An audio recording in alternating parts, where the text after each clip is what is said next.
around my story. Hello, my name is Brenda, and this is how I embarrassed myself when I was about 14 years old. Before I tell you my story, let me highlight a few points.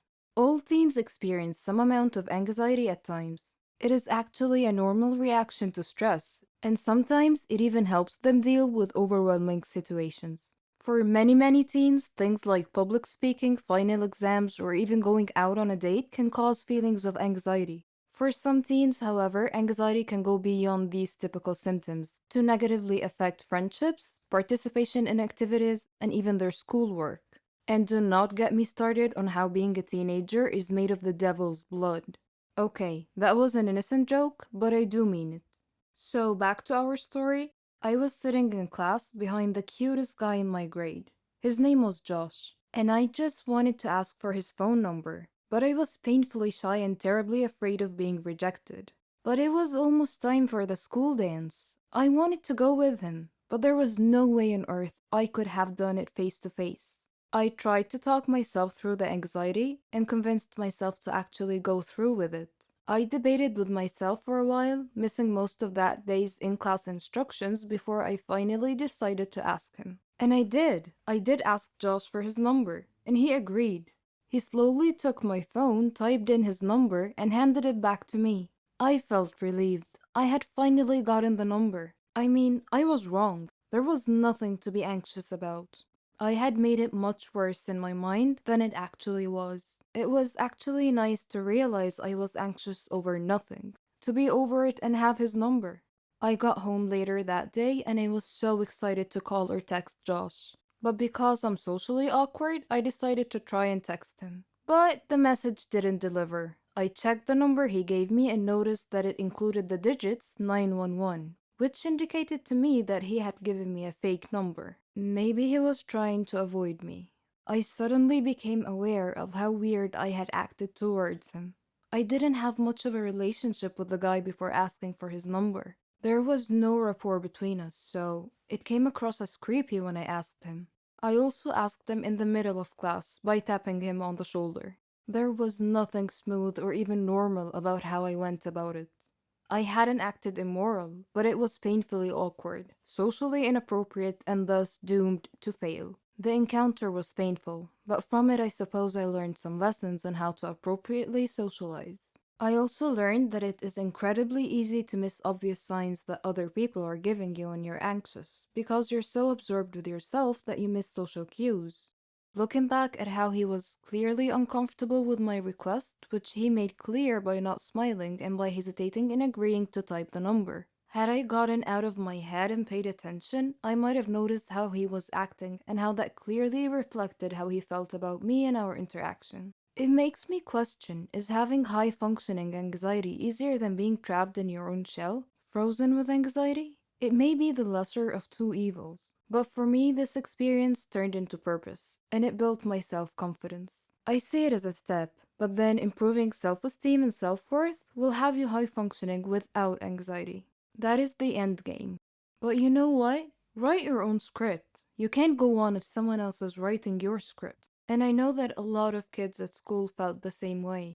They didn't feel good, and I didn't know why. Kids will relate, and this is so freaky, and it makes anxiety even worse. You have to go to know that you are okay in school, and you cannot know unless you go. Getting over anxiety is not some hippie mumbo jumbo, and it took me years to get over what I call life fright. And I learned that the very hard way. Now, does the devil joke make sense? Hey, my name is Rachel. In high school, the homecoming dance was coming up. I happened to confide that I had a crush on a popular guy to another girl in my class. Unbeknownst to me, they were very good friends, and this girl offered to put in a good word for me. The next day, she told me my crush would totally say yes if I asked him. So, in between periods, I found my crush in the hallway, asked him to the homecoming dance, and he said yes. Well, homecoming is on Saturday. Today is Thursday. My crush, his friend, and we went to lunch together, and I offered to pay in the hopes that this will make them like me even more. And yes, I was that bad. They tell me they want 2 bags of chips, burgers, fries, and 2 small cartons of chocolate milk. No problem. I go to the cafeteria and get those items like a boss.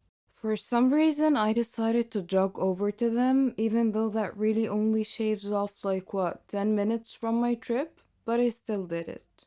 I had 2 bags of chips in my mouth, one in my hand with a burger and fries, the other hand with 2 cartons of chocolate milk. They are sitting in the common area. The common area is carpeted, parallel to the cafeteria, which had a tile floor. These rooms are separated by a relatively small metal line on the floor, and as I meet that line, my left foot catches on the metal. No problem, I have another foot. I will just swing that foot forward real quick and save this. But no, the other foot also catches. As I fall straight forward, I try to catch myself with my hands. Well, one hand had the chocolate milk in it, which just burst out, sending chocolate milk in every single direction. My other hand didn't help me either. It slipped on the burger in the bag and the fries go all over the place. The last thing to break my fall was actually my own face. The face with 2 bags of potato chips in my mouth. You know those jokes about chips bags being full of air? Well, they're actually true. As my face collided with the ground, both the bags of chips exploded at the same exact time and it sounded like a gunshot. Somehow one of my shoes just flew off. I tried to melt into the ground and fade out of existence for a moment, and this happened at the meeting point of the common room and the cafeteria. So everyone in both rooms either saw or heard this fiasco and looked over. About 100 students. It's deadly silent for a couple of seconds and then comes the laughter. And dear God, the laughter. It was like a jet engine. Every person there was laughing the hardest they have ever laughed in their whole lives. I even saw the janitor doubled over laughing, bracing himself with a mop handle.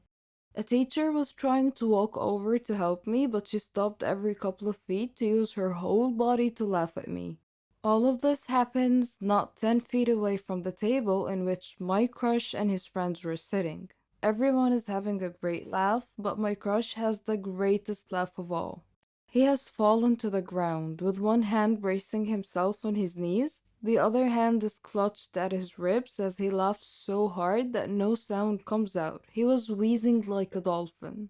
There is no recovery from this. I walked to the bathroom to clean myself up. The teacher could only manage to hand me my shoe along the way and continue laughing. In the bathroom, the laughter did not die at all for what seemed like a lifetime. When the bell rang, I was still in the bathroom and people were still laughing.